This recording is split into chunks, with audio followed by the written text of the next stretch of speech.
Wildflower of UGS Music. I'm here today with someone I've interviewed before a few years ago when I started this UGS thing. He's a producer, a project manager, a saxophone player, and he has merch. With the music thing, he's on his DJ Khaled vibe. You all, I'm sitting here with none other than AG Dynasty. How are you today, AG? Doing well, staying afloat, trying to survive. Yes, I feel that. Now we're going to catch up with you a little, but I want to reintroduce you to the audience so if you can just let them know where you're from. So I was born and raised here in Atlanta, specifically the North Side. So yeah, that's where I'm from. Okay, now the North Side, like, you know how people like to be specific. Yeah, it's just like there's Metro Atlanta and Atlanta, but Metro Atlanta is still Atlanta. Right. So if you know geography, the Metro is still, and every American city has a metropolitan area, right? So. And this is declared by the housing department and the government, decided all this. So, yes, I'm going by the facts, What age did you actually start getting into music? And was it always making beats, or did you try to rap first? Were you singing? But how did you get here? So it's kind of a funny story. Like elementary school is when I started getting into music. I was kind of part of this rap group, quote unquote rap group. You know what I'm saying? Like we just fucking around. It's not really anything serious. It just but I was beatboxing, and then one of them used to rap over me beatboxing. So that's how I got into it. That was elementary school. Then y'all used to be at the table. Yep, at the table with the pencils and stuff. Yeah, old school type stuff. And then I guess middle school is when I was really starting to get music. So that's when I picked up the saxophone. Right. And that's when I got introduced to actual production. Cause I didn't know that you can make music on a computer and stuff like that.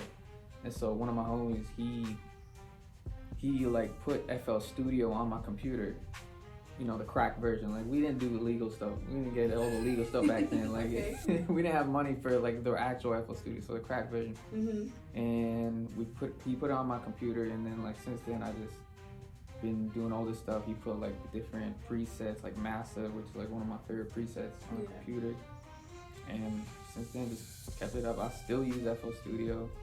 And then I would say high school is when I started really taking it seriously. That's when I learned Reason, which is another DAW FL.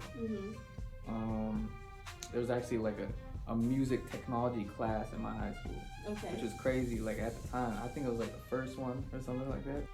And then college at Georgia State is when I really started linking up with different independent artists and stuff. Yeah. And really taking this stuff seriously. Okay, so pretty much your whole life, really, right? Yep, yeah. Right. And so, in addition to starting everything, like you said, you started saxophone playing in middle school, but you started to really get serious about it in high school. Started collaborating with people in college. So, you're also in a rap group with Mr. Wild and Free. Can you tell us about that? Are you guys still making music together? Yeah, so we're kind of on hiatus right now. He's dealing with different stuff and going in a different path right now. But it's more of a rap duo. So I'm the producer and he's a rapper. Right. Okay. So, what are some of your interests outside of music? I got a lot of different interests. I would say cars, sports. Specifically Atlanta sports, the Falcons, Hawks, the Braves. I follow them a lot. I can tell that if you follow him on Instagram, he's always posting about cars and the Atlanta Falcons. It's very hilarious to me, the commentary about the Falcons and stuff like that. I'm just a depressed fan. That's my only outlet. I got it. Yeah. So I'm always always talking shit. I hate them and love them at the same time. And there's plenty of people like you. So if y'all hate and love the Atlanta Falcons, go ahead and follow this man. Y'all gonna be related to some of the things he be posting. Exactly. All right. And so outside of music, what's your dating life like? Does it exist? It's I'm gonna be real with you. It is something I haven't really been focused on recently. Just been I've been dealing with a lot of personal stuff, so it's just dealing with that, and then the music stuff. I'm just looking for stability myself. I get that. Trust me, I get that. Okay, no, I hear you, but I had to freaking ask. Yeah, no, of course. We want to get to know you outside of music too, so we know that you like, man shit. Cars, you know what I'm saying? Sports, and he's, focused on his purpose right now. Okay, so on to another fun topic. As you know, I offer a music review called The Favorites Review, and that's where I basically pick my favorite songs from a project to review. So we're going to do that today with your old projects as well. So we're going to go through them, and you're going to give us your favorite tracks off each album and maybe expound on some of them. So to begin, you've officially dropped 6 projects, 7 with this new one that we'll get into very soon. But, on Apple Music and everything, so far 6 projects dating back to 2017, which is cool. Okay, so the first one is Out of Body. So what's your favorite track? Damn, so this is an old project. I would say my favorite is probably Zenith on that project. Okay. It just I don't know if you're familiar with cloud rap. Like that project is very heavily influenced by cloud rap. Like Clams Casino.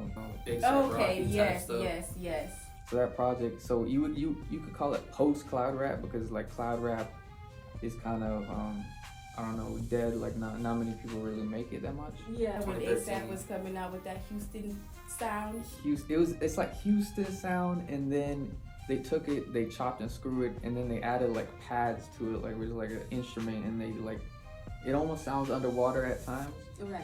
But this was before the Toronto sound, which Drake, made popular and stuff. But yeah, I would say Zenith is probably my favorite track on that because it's heavily influenced by that, and also has like East Asian influences, like Japanese, Chinese influences. Nice. So that's right. Yeah. I like that track a lot. Yeah, and I remember, because that one is like just all beats, right? Mm-hmm. Okay, yeah. See, I remember that, and it definitely did have like an Asian type of, with the chimes and yeah, exactly. Yeah. Now, the next one we're going to talk about is Wolf and Castle. Okay. So, what's your favorite track? Man, Wolf and Castle. What is my favorite? It might have to be Killer Instinct or Sensitive. Okay. Killer Instinct was dope because that studio session was so much fun. Like we were just at the house, our house in where Sean, we used to be in Stone Mountain. Mm-hmm. And so over there we would just we'd meet up like every week, and then we invite a bunch of people over and just like make music, just cook up like the whole time. And so one day we was just in there cooking up, and Zay because he brought this one track and he was like, bro, I want you to reproduce this stuff, and he had like some like 808s and stuff, and I was like, okay, let me see what I do with this. Mm-hmm. So I made the track, and that shit was like hard. That shit was banging. So we went out and we went to go get some food, I think. And we was playing the beat in the car. Like that shit was crazy. And then we came back to the house, and we just recorded. And this was at 1 a.m. Yeah. We just recorded the track, and it just went straight through. We recorded maybe 20 minutes. Okay. Freestyled it. That's memorable. I can see why that would be a favorite there. That shit was fun. Memorable. I can see why that would be a favorite there. That shit was fun. Okay, so the next one, Pyramid of Atlanta, which is where I feel like that's when we kind of met, maybe, or maybe it was right before then. But I feel like this is the project that I was first familiar with, maybe. No, you're right. I think Something special about this project. It's something it's very that project is very special to me because it's it's basically my autobiography. Mm-hmm. If you listen to it, it's my whole life put into a project, different things. And my favorite track on that project is difficult to pick, but I'd probably have to pick City of God, which is a Mr. Waterfree's on it. Yeah. That's still one of my favorite verses by him because he goes off on that track. Mm-hmm. And that track is some real it's some real revolutionary type shit. So it's that's why I love that track so much because that's your vibe. Yeah, that's my whole thing. And I try to, when I make music, I try to put that type of flavor or that type of color into music whenever I can, but I don't want to force it. That's something I do with this newer project, which we'll get to later. But yeah, Out of Body 2. So I definitely gotta pick maybe 3 tracks on this. It's probably Dimensional, Tundra, and then Zeitgeist. Okay. So Dimensional I like a lot because that track I just like the sound of it. It has that cloud rap sound. Mm-hmm. But I really like the instrument I use on it, which I can't remember the name of. But it's just a very very wavy type of track. Okay. When I listen to it. I might have downloaded that one. I listen and I download the ones that I like. And those names are definitely Visceral. Is there one? Visceral, so that's on the first one. Okay, see. And so the next one we're going to get into Wolf and Castle 2 Reloaded. What's your favorite track? Wolf and Castle 2 Reloaded. It had to be Red Shirt Tiger Woods. That's the most popular one. Okay. And we did a music video on a golf course and stuff. Is that the one with the cover art you had on some shades and y'all had red shirts on? I don't think we made a cover art for that one. Oh shit! Is that the picture y'all took together? So we do have a music video together in which we went to a golf course and we was just we was driving golf carts and hanging out the golf carts, and like the people at the golf course were like, you know, like I remember they was looking at us like. Cause I rented the golf course, but they were still looking at us crazy. Y'all weren't using them right. We weren't using them right. We weren't golfing. We just right. Shut. Yeah, exactly. We just put it straight. Okay, that's cool. So the last one we're going to get into before we get into the new music of DOA is March Madness. Would you have two different versions? Yes. Tell us about that and tell us what's your favorite track off of this. Yeah, so March Madness is the collab project I did with Zay because, you know, shout out my bro Zay, and he came up with the idea to do kind of like some Gangsta Grills type shit. And so on the project, it's just me talking shit between like the tracks and stuff. Oh, like DJ Drama. Yeah, drama. So it's like basically that project is very Atlanta influenced, like old and new Atlanta. It has that type of influence to it because we're both from here and like we wanted to represent the city in a certain way. And at the same time, March Madness, like we're of course influenced by the NCAA tournament which is going on right now, and like basketball and all that stuff. And like so, it was just like the idea of like treating music like a sport. That was like one of the influences for that project. That's the name. March Madness. Nice. Okay. And did you tell me your favorite track off? Yeah. So I would say the original project got 5 tracks on it. Yes, 5 tracks. The extended project, which we dropped this year for the 1-year anniversary of it, that it's like 8 tracks. I think. Yeah, 5. Yeah. So we added 3 new tracks. My favorite tracks are probably 2 of the new tracks. So like, there's one track called Role Play, which is like this like very like sensual type of track. Yeah, it sounds freaky. Yeah, it's that type of track. And then 4K 2K with me and Shy Cloud and Zay. Like me and Shy have like really good chemistry, and so you know what I'm saying. Like he that's my bro, and like the way he comes on the track, like we compare him to Playboy Cardi, but he's like way more talented than Playboy Cardi. I like Cardi, but Shy is way more talented in how he like probably. Yeah, how we what's the word I'm looking for? I don't necessarily look at Playboy Cardi as talented, so yeah. Like it's different types of talents, right? Like I'm not gonna compare Cardi to like Nas or something. Like, right. There's different levels to this music stuff. So yeah, Shy, but I know that Shy is an artistic person. Extremely artistic, and you know what I'm saying. Like he also makes video games and stuff, so he has like a mind. He thinks about things differently. Yeah. And you know, so when we come together, it's always some real dope magic. Nice, that's true.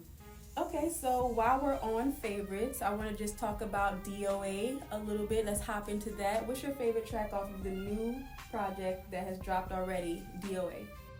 Alright, so it changes daily, but right now it's got to be Militant.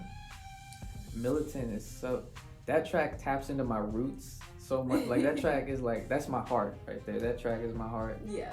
I tapped in with my homies. I was like, bro, like I just want to make some gangster shit, and like that track is some real southern gangster shit. Definitely, it's true. I'm trying to save most of my comments for the review because there is a review that you all need to check out as well. So I'm saving my comments about that track and DOA. I'm just going to let him kind of talk to you guys about it. But another thing that's cool to see is the new names that you collaborated with on this project. There's 5 a.m. There's a Joe, Michael, Spitty, Rekka, Kilo 2 times, 1247 GB. Y'all be coming up with some names.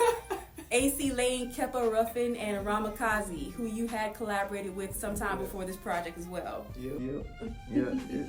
It's like, so a lot of those artists, I've known for a long time. I've just never done music with them. So it's just like, I kind of tell that, you know? Yeah, it's like they're my homies. So it's like this project was very family oriented, in that like the people on the project are my actual friends. You know what I'm saying? It's not like I'm reaching out to people. It's like I can go to their house and be like, yo, let's make some music. That's how the project came about. Like we really recorded this only in 2 places. Doghouse Studios, you know, shout out my bro Dre and Joe. And then SON ATL Studios, which is a studio in Cobb. And like I know the head engineer there. Like she's really cool. Nice. Alexa engineer, she's really dope. And like those are the 2 places we recorded in. And like, but every time we recorded, we always had like a bunch of people around us. Yeah. It was that like I wanted to create that environment of like, all right, you know, we're already on, even though we're not on. Like, yeah, but you have to take your stuff seriously, you know, before you get on, because how you gonna know how to be when everything's coming towards you? Exactly. So I agree with that. Yeah. That's how I be, you know, too. So I get that. Straight up. Okay. So you mentioned the track Militant earlier, and I do want to ask you specifically, who is that giving me that like deep down south flow? You know what I'm talking about? There's a specific person. I think so. The last verse? Yes. So that's GB. That's 1247 GB. He like so that's his style of music. He's influenced by like New Orleans music. Well, yeah. And so like that, you can hear that in his music. But he's from here. He's from the west side of Atlanta. And so like that verse is like my favorite verse in the project right now, because it taps into so many things. Like he paints an image in that verse. Yeah. Of like some and the real way the Atlanta beat breaks shit. down right there too. Like it's the combination of the timing and everything. Like Right.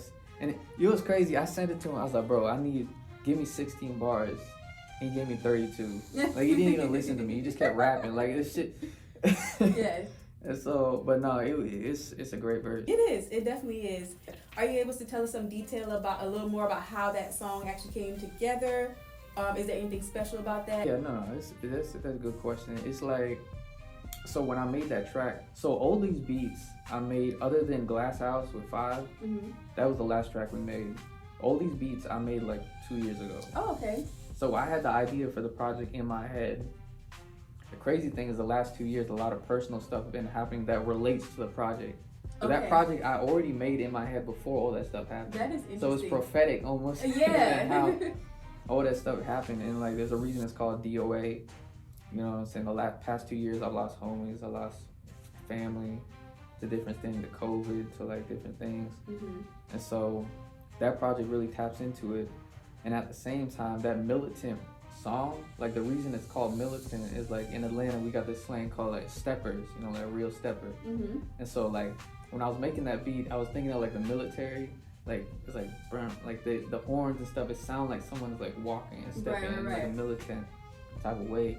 But of course, me being like on the revolutionary mindset, I was like militant, right? So it was like the idea is like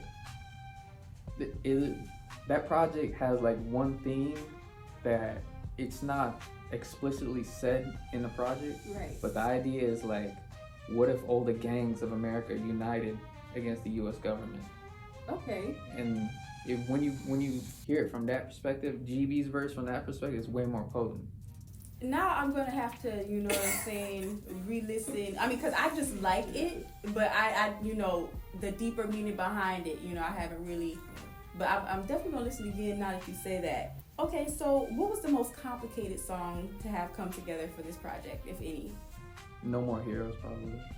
The last song. What is that? So that track is, first of all, I got a verse from my bro Spitty from Toronto. I got him all the way, international artist. All my projects always have like some international type of connection, right? And Spitty's one of them. He like, this man was featured in Rolling Stone. Like, nice. This man is an ambassador of Brampton, which is like a neighborhood up there in Toronto. Like, he's a big artist, and he was even like performing in India and stuff. Like, he's an Indian rapper. That is pretty cool. And so to get him on the project was really dope. Like, that's my bro. And then Joe was on the last verse. He's like one of the last people to get on that track. And it's like the reason this was complicated is because it took so long to make this track. Yeah. And on top of that, like the beginning part of that track it's kind of like a eulogy for all the people we lost. So like I shout out like Takeoff, like Trouble, Bankroll Fresh, Young Dolph, like all of them I shout out in the beginning of the track because I wanted to use that section for because we lose so many rappers. You know what I'm saying? Like this shouldn't be such a dangerous job. Right. So it's crazy to me. I had to put that on the track. And I guess that was difficult in a sense that was very like emotional track. Yeah, it was emotional and took a long time to come together with the whole international connection of it all. And so, what else should people know about this upcoming album, DOA, if anything? I would say it's my most personal project. It took the most energy, the blood, sweat, and tears into this project.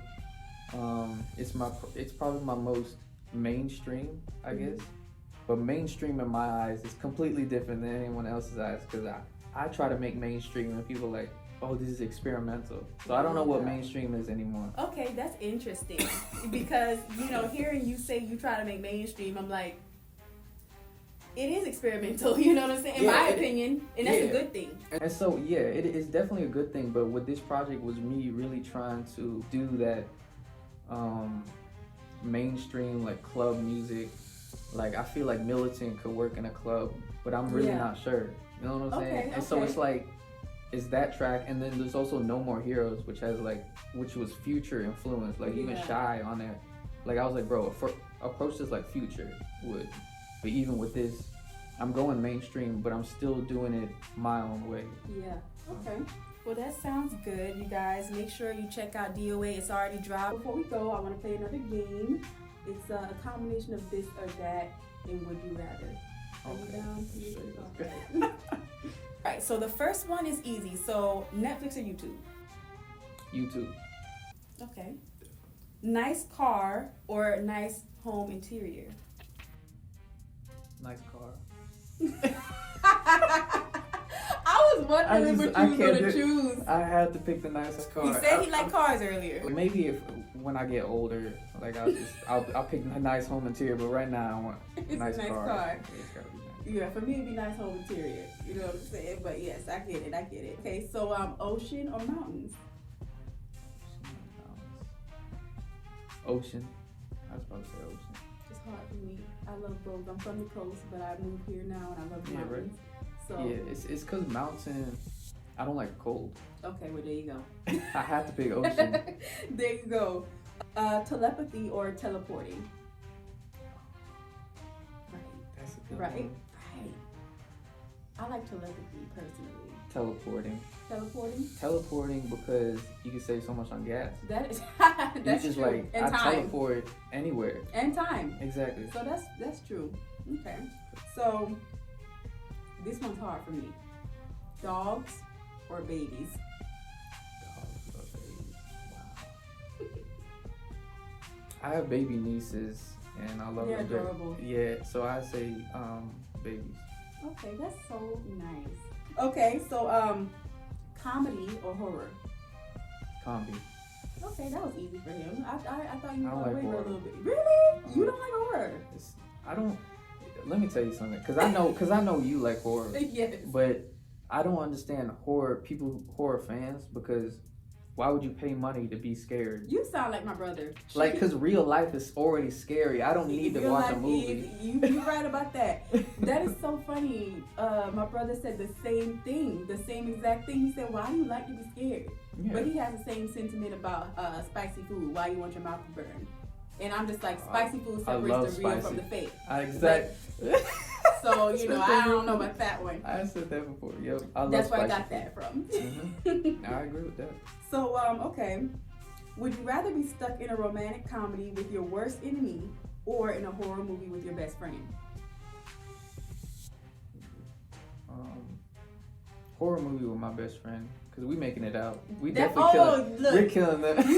I thought about this before this interview, and that's my answer. And I was like, you know what? I'm not about to be stuck with somebody I don't like. You know, okay, that's miserable. I'm gonna be with my best friend, and we're gonna make it out. We're gonna make it out because we're smart. Yeah. Like that. We're making smart decisions. We're gonna freaking figure that shit out. Yep. Okay, so would you rather have a knife when you need a spoon, or a spoon when you need a knife? I would say the first one. The knife when you need a spoon, right? Yes, because if if you don't have a spoon, you can still eat off a knife. You just gotta be careful. That's true, and I mean, I don't know about you all, but I've used a knife before cutting ice cream. That's crazy. I have, like, let me tell you, like, it's just laziness, you know what I'm saying? Like, I had a knife, and I've had times where I, like, cut the ice cream and just, like, put it in the bowl, you know what I'm saying? Like, so you can use it as a spoon, like he said. I'm just trying to agree, that's all. That's gotta be that South Carolina shit. That's definitely gotta be that. Possibly. So, would you rather speak in a baby voice all day or have everyone speak to you in a baby voice all day? It's so annoying just thinking about it, right? Oh, man. Damn, I don't even know. Right? Neither, but that's not an option. That's not an option? Damn. I guess hearing other people speaking a baby voice. Instead of you having to do that? Having to do it. That probably is better. Either way it sucks, but that's probably it's better. only for a day, so yeah, I that's can take true. it. That's put some true. headphones on, or something. Okay, there you go. Loopholes. Yep. Okay, and so our last question for the game is: would you rather spend the day wearing wet socks or with a popcorn kernel stuck in your teeth? Wet socks is the worst. Wet socks is the worst. It is because I used to I used to work outside and stuff, I used to do like security jobs and stuff, and like when it rained you had to still work, so like you was working outside and my shoes would get, and I would hate that stuff. I bet. So I would popcorn kernel. I would probably choose that one. Okay. I had to think about that one too. Now I have experienced wet socks for extended periods of time before, so I feel like I can make it through. Because the kernel in my teeth, like I'll be trying to get it out all day. Like I can at some point accept that my socks are wet even though I'm uncomfortable, but that popcorn kernel has to come out. Yeah, maybe, but I can stand that for the whole day, then come home, brush my teeth. And then instead of the wet socks. Be straight, yeah. You know, and you're not weird for that because they're both sucky options. Yeah. Correct. So before we go, you had to know I was going to ask you about your comic book. Is that something you want to share with the people? Can you give them a brief description about what that is or your status on that? Mm-hmm. So the comic book is based off the Pyramid of Atlanta project. Pyramid of Atlanta was always seen as in my mind, seen as like a TV show / comic book. Mm-hmm. And so what I was thinking about, originally I was gonna write this script for it, but then I was like, this works better as a comic book, because I started thinking about it. And I also was researching okay, how do I pitch this to comic book companies if they wanted to? And so that's when I got in that loop, that whole rabbit hole down where I was researching stuff. So all right, I could do a comic book, at least do the first 2 pages. So it's me and one of my homies, and he's a dope graphic designer. You know, we go way back. I've known him since middle school. Nice. And so we both went to Georgia State, and so he graduated and I graduated, and so I was like, bro, let's make a comic book, what do you think about that? And so he's currently working on it right now. It's just the 2 of us. So it's taking a lot of time. Yeah. Between work, life. It's gonna be worth it though, because you guys, I got the pleasure of reading some of the beginning stages of this story for his comic book, and it's really, I don't read comic books. But it's really good, you know what I'm saying? I was captivated in the story. I was able to follow it. It was exciting. There was a lot of stuff going on. So that's good, for a person who's not really into that. I was able to enjoy it and keep it. It kept my attention. So I think that you guys will definitely like something like that too. You just gotta be on the lookout for it because he's perfecting it right now. Yeah, appreciate it. Yeah. So I'm personally excited to see how that goes and hoping it goes the best way. We're waiting on that, but for now we have so much music to get familiar with, especially this newest project, DOA, that dropped on May 22nd. So make sure you go check that out. I also have a music review out now about DOA and what I really think, so check that out as well. AG, thank you so much for sitting down and catching up with us today.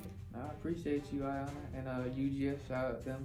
Thank you. Thank you all so much for watching content from Atlanta's underground music spot, which is UGS Music. See you next time.